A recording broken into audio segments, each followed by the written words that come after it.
ये तुम लोग को पता है कि वर्ल्ड का मैप है, ध्यान से सुनना। एक चीज बताते हैं कि ये यूरोप है, ठीक है ना। अब तुमको एक चीज पता है, ये पूरा महासागर है, ये पता है, ये अटलांटिक है ये, और ये तुमको पता है भारत के नीचे क्या है, हिंद महासागर है, और ये क्या है, प्रशांत महासागर है, इधर भी प्रशांत महासागर है, ठीक है ना। इधर आर्कटिक है और ये अंटार्कटिका है। तो देखो यूरोप, अगर मान लो कि जैसे कि वास्को डी गामा भारत आए, तो भारत आए तो वास्को डी गामा मान लो यहाँ है पुर्तगाल, यूरोप में है, यहाँ है पुर्तगाल। पुर्तगाल मतलब कितना, 1498 में वास्को डी गामा भारत आए, ठीक है। तो अगर वो आएगा तो समुद्री रास्ते से जहाज से आया होगा, तो वो अगर मान लो कि भारत यहाँ है, ये देखो भारत है, फोकस करो, ये भारत यहाँ है, समझना। तो पुर्तगाल अगर जब ये पुर्तगाली जब आया होगा वास्को डी गामा, तो किधर से, इधर से भारत जाने का रास्ता नहीं है, ठीक है ना। वो आया होगा किधर से, समुद्र से, जहाज से लेके। तो ये इधर से आइए, इधर से जहाज से आता होगा, यहाँ इधर से आया होगा और इधर से ऐसे करके कहाँ गया होगा, भारत के यही पे उतरा था, कालीकट पर। केरल यही है ना, केरल में है कालीकट, यही पे उतरा था। तो कहने का मतलब है कि लगभग, मतलब इसको बहुत ज्यादा दूरी तय करना पड़ा, इधर से कहीं रास्ता नहीं था। लेकिन अगर तुम यहाँ देखोगे तो ये है भूमध्य सागर, भूमध्य सागर, ठीक है ना।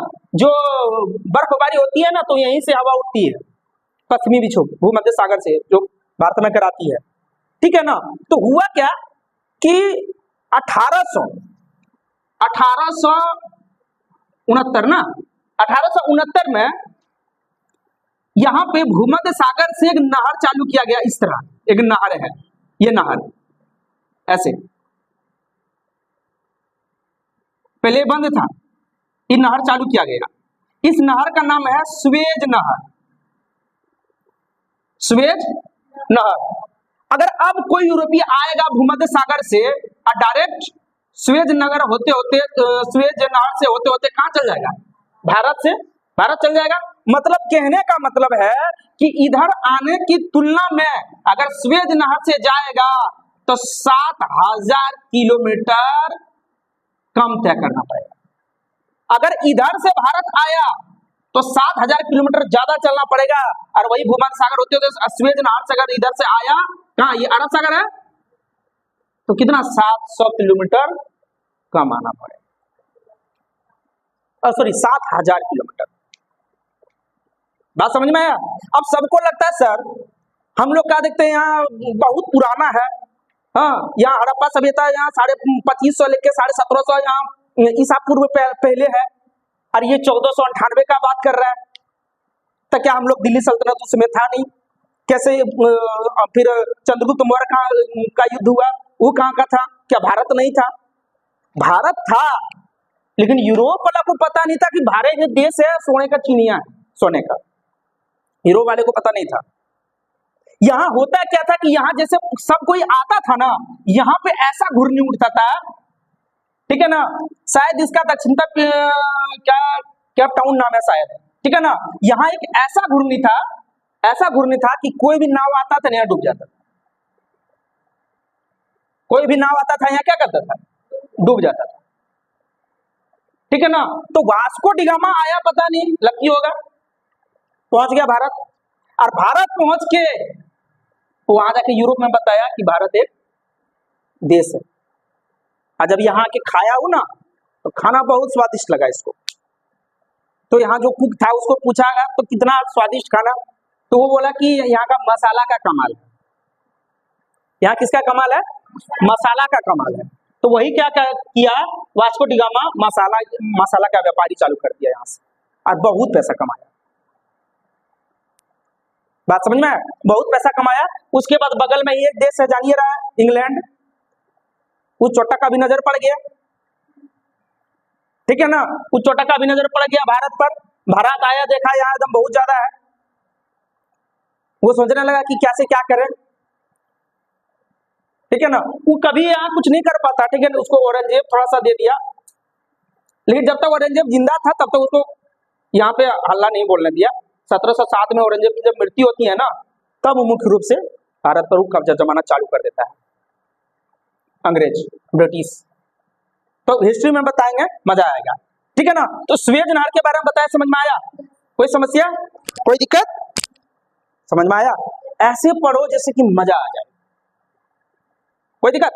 अब तुमको बार बार बोल रहे हैं कि पुर्तगाली वास्को डिगामा आया था क्या 1498 में? क्या भारत नहीं था? भारत था, लेकिन यूरोप वाले को पता नहीं था कि भारत के देश भी यहाँ से जाके मत बताया। अब खूब पैसा कमाया मसाला बेच के। ताकि अब मान लो एक चीज बताओ कि रोज तुम माड़ भात खा रहा है, अब तुमको मीट भात मिल जाए तो कितना मजा आता, स्वादिष्ट खाने में। उसी तरह उन लोग को लगा जब ये मसाला से वहां खाना बनाते, ठीक है ना, समझ में आया? तो अगल बगल जानिए रहा ब्रिटिश बदमाश है साला आया। बदमाश क्या, हम ही लोग बदमाश है, हम ही लोग उसको घुसने दिए तब ना। क्या जरूरी था औरंगजेब को उसका सेना रखने का, बताओ? ठीक है ना। सिराजुद्दौला को क्यों हराया? उसका सेनापति उसका धोखा दे दिया, उसको गद्दी का दिया था लोग कि तुमको गद्दी पर बैठा देंगे, बैठा दिया। सर मीर कासिम नाम था, ठीक है ना। पलासी का युद्ध 1757 में हुआ, हार गया था सिराजुद्दौला, उसी का सेनापति मीर कासिम उसको छोड़ दिया, धोखा दे दिया सेनापति। बंगाल को कब्जा जमाना चाहता था। बंगाल का मतलब उस समय का बंगाल का मतलब अभी का बिहार, झारखंड, उड़ीसा, पश्चिम बंगाल, बांग्लादेश, सब मिला के क्या था, एक बंगाल था। तो लोग सुना होगा जब 1767 में झारखंड की ओर एंट्री किया था, सिंहभूम से अंग्रेज झारखंड गया, ठीक है ना। आज जब अंग्रेज झारखंड घुसा ना, तो इधर तो ठीक था, लेकिन अभी जो क्षेत्र है, हम लोग का संथाल परगना में जो 6 जिला है सर, 6 जिला है ना, तो उधर जैसे घुसा ना तो संथाल का बहुलता ज्यादा था, नहीं घुसने दिया। संथाल को देख करके अंग्रेज ही उस जगह का नाम संथाल परगना रखा है, संथालों की संख्या ज्यादा था। बात समझ में आया? तो जब हिस्ट्री में घुसेंगे उसमें दिखाएंगे, क्या मजा आएगा, ठीक है ना। सिर्फ कहानी सुनाएंगे। इस स्वेज नहर के बारे में बताया, कितना 7000 किलोमीटर क्या किया, कम किया। कोई दिक्कत? चलो थैंक यू।